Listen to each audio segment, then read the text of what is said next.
भागती रहती है, बस नजर ना लगे।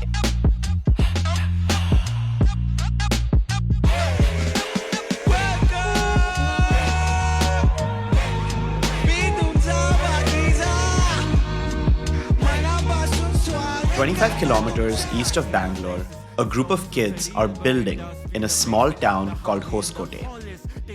Building what? Wings.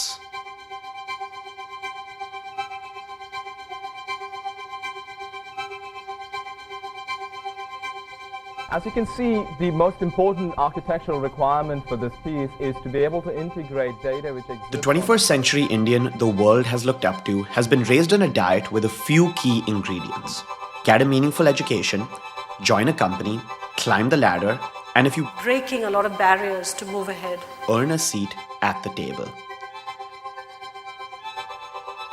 But here, I was looking into the eyes of a different beast. To give some context, this aircraft, from scratch, we had nothing, to this flight-ready version, was built in 150 days. In aerospace, 5 months. Unheard of. No desire to get a college degree. Ended up dropping out after seeing Bangalore. No desire to work for a company. No desire to wait a decade to have their turn. An apex predator. Less like Mowgli, more like Sher Khan. Could this be the portrait of a new Indian? Is it time we considered a new set of ingredients? Or is there wisdom in keeping both feet on the ground? Because when a college dropout builds a pair of wings, it's only reasonable to ask, will they fly? Camera is rolling.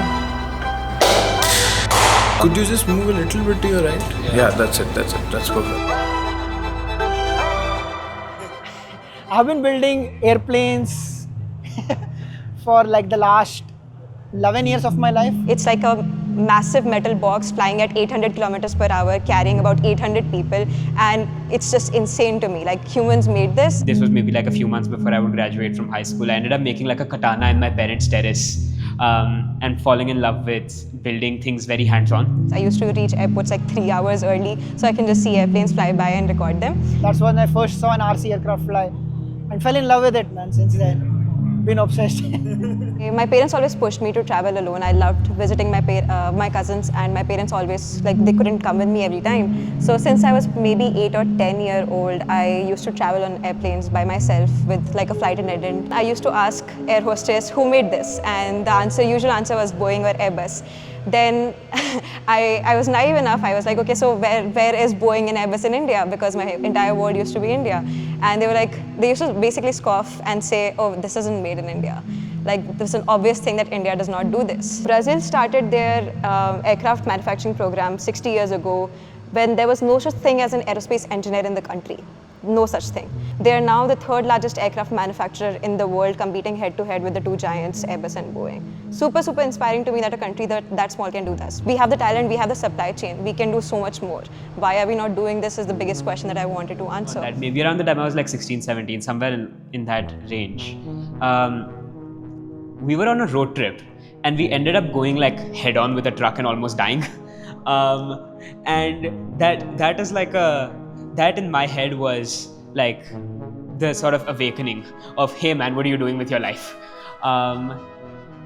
I realized that I wanted to spend all of my time creating the biggest impact on humanity I could, and very surprisingly, a freelance marketplace is not the way to do it. So I started tinkering with hardware.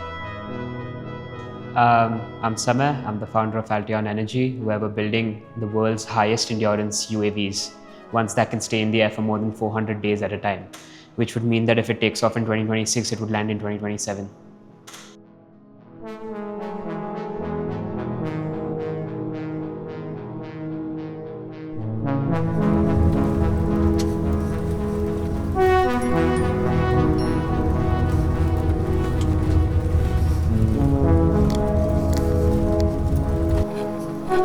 started there, spent like the next year and a half just teaching myself engineering and how to build planes.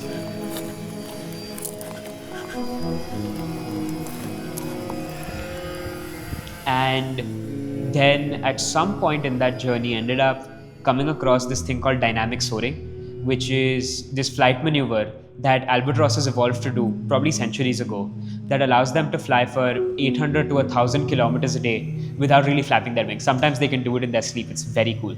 And the idea came from there, that what if we could make aircrafts that follow a similar flight maneuver, gain energy from the wind, and use wind turbines mounted on the aircraft itself to generate electricity to charge the battery, so that it never really needs to, unless something breaks, it never really needs to land. It can keep charging and discharging in the air. Oh, I think it might have to come down if it rains. What's the wind speed right now? No. Hold on. 6, 7, 8.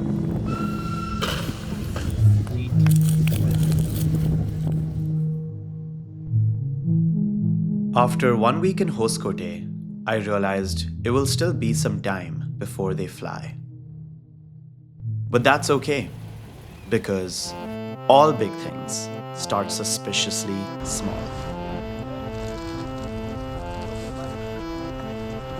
Sometimes they even start in a grocery store. In the middle of the pandemic, delivering bread butter ande through the heat, humidity and traffic of Bombay. Hello. Excuse me. Whew. To your Padosi auntie in Lokhandwala.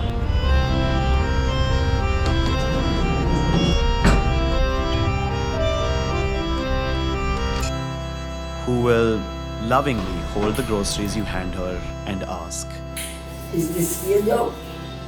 This is not a real job. But after winning over every household in Andheri, an investor in San Francisco decided to take $40,000 and bet on Adit and Kevalya. Today, Zepto can deliver anything in 10 minutes. कुछ भी 450,000 delivery partners, store workers, and local entrepreneurs across the country. Real jobs. Sometimes they start in a dorm room. All right, staying on with this story, the national air emergency that we are all in India's national capital, New Delhi. Dense toxic smog blanketed India's national capital this morning, pushing air pollution levels to their worst levels in weeks. Out of the 100 most polluted cities globally, 94 are in India. 94.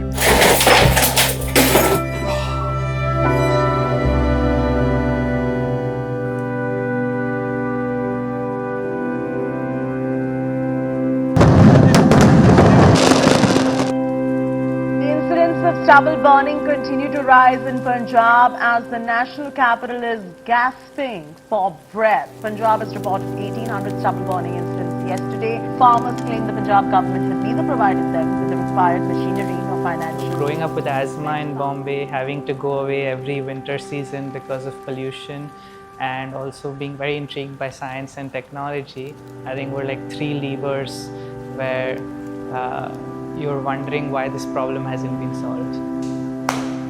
My name is Angad Daryani. I'm the founder of Pran. We're trying to rebuild Earth's atmosphere, and we're starting by rebuilding the modern world's air infrastructure. In July, it'll be 9 years that I've been working on trying to solve the air pollution problem and then rethinking how people will breathe for the next century. First baby step of that was going to Home Depot in Atlanta and buying a paint bucket and buying a $40 vacuum cleaner and then making a hole in the paint bucket and another hole on the side and then putting a vacuum cleaner through it to create a cyclone separator. And I remember I had taken Parle G biscuits from India to the US, and so I crumpled it up in my Atlanta apartment because there's no air pollution, and I was trying to use that cyclone separator to capture the Parle G particles on the floor. I think it worked, but for whatever reason, air purifier. I actually didn't know anything about air pollution. For me, metal was metal. I didn't know like aluminum, stainless steel, mild steel. And today we use such specific grades in producing all of these. We eat maybe 3 times a day, but we breathe 22,000 times a day. It's the most high frequency interface we have with our world. So if you just take it as a science problem, you have 22,000 shots to optimize human performance. When we were doing industrial business or when we want to do demos, we've created this chamber where you can throw in any pollutants. So behind you, you'll find what other customers used to bring for us. Right, so this is carbon black, you have magnesia, high cares not to touch. So you can see it in real time, see it on the display, and it should disappear in front of you. We've banned a few things, like we won't do sugar and all, which will actually explode, so risky ones. When you say explode, what do you mean? So you know how like a bomb or a firecracker has an igniter and that material is what explodes? Sugar, flour, maltodextrin all go into all the chocolates we eat. They are explosive materials. So we're charging the particle with energy. If the minimum excitation energy is very low, it will explode. You can take down the whole factory. So engineering Mark II was really, really hard. And if you see the materials used in Mark II, they're all explosion proof. So it will contain the explosion within the device if it happens. The idea is to make it fail, and when does it fail, and is it as per our spec if it fails. That's what takes the time, yeah. That's what takes the time. But who's paying for this till then?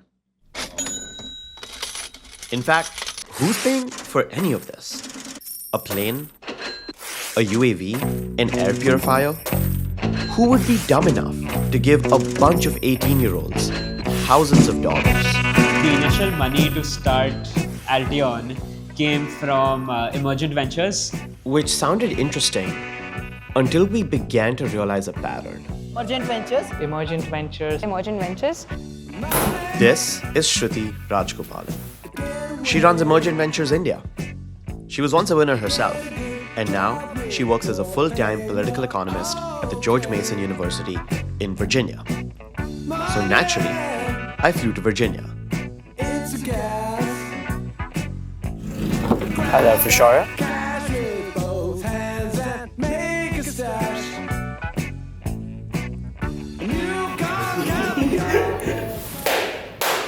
So the idea behind Emergent Ventures is something I didn't come up with, it's something Tally Cowan came up with.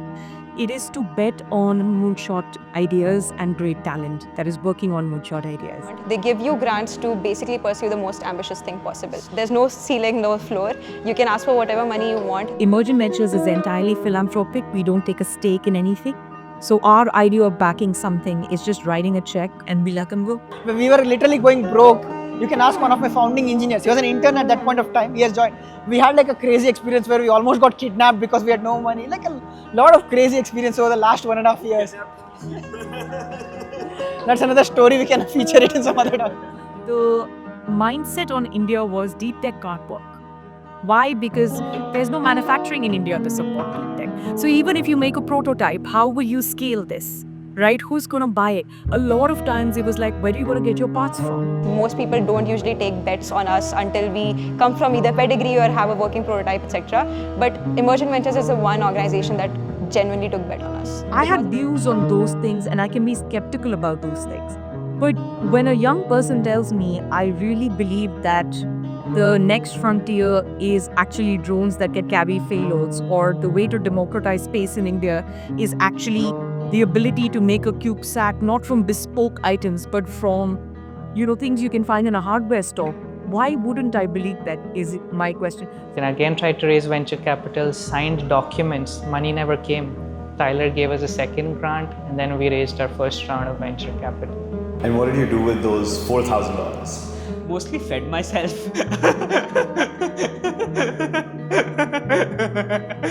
I am very good Indian girl who became good Indian auntie, right? I have a law degree, I have a PhD, I have been a professor, I worked at a university in the United States. I'm legitimate, right? I'm not a crazy person who came to support a crazy idea.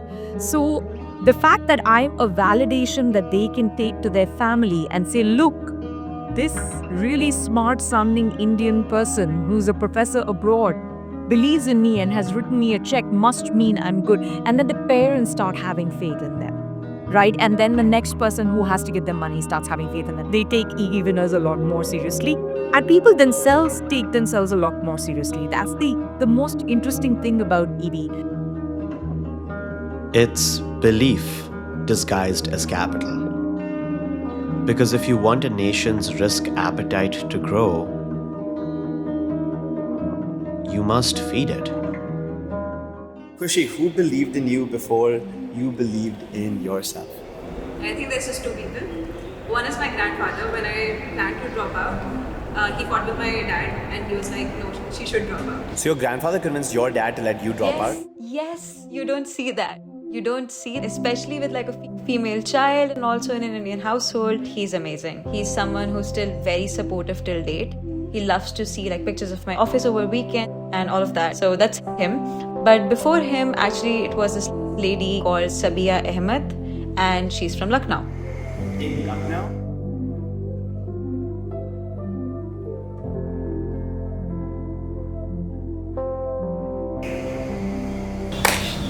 One day I was flying back from Hyderabad after meeting my grandparents back to Lucknow, which is where I was तो staying. Window seat पे मेरे husband बैठे हुए थे और मैं फिर बीच वाली सीट पे थी.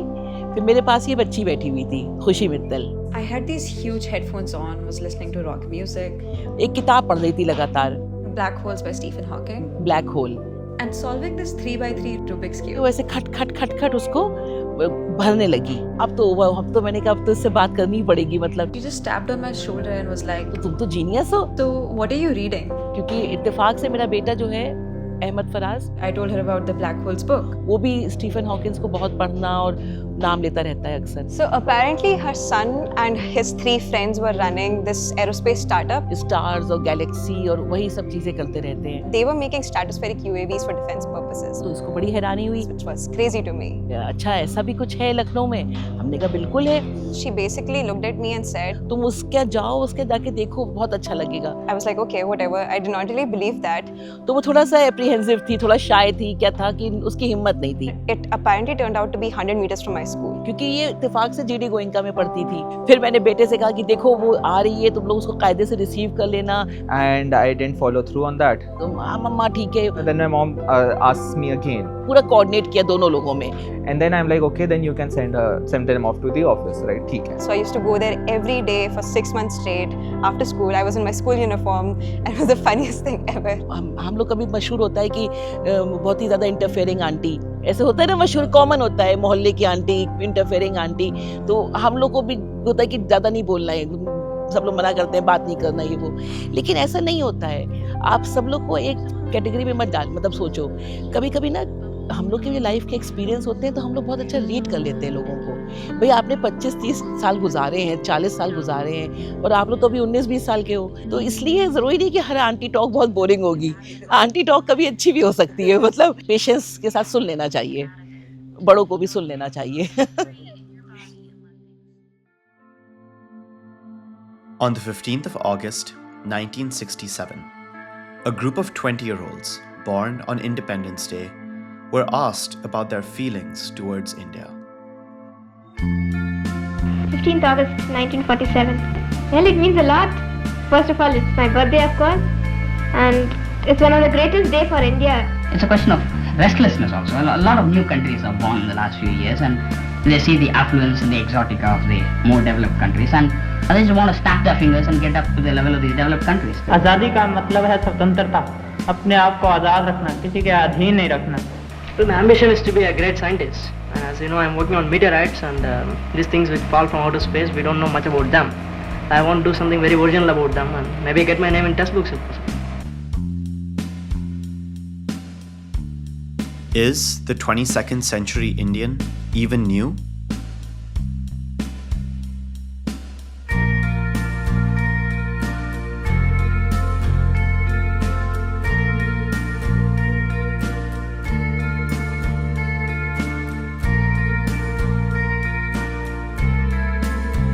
Or were we smudged to stay practical, now growingly legible?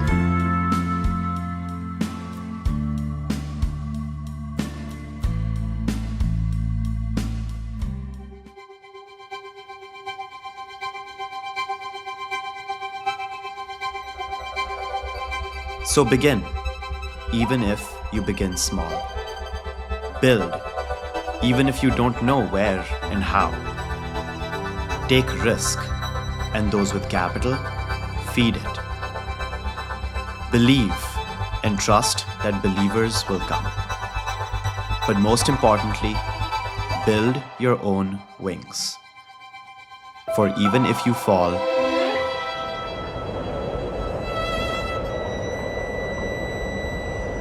the greater fear is to never fly at all.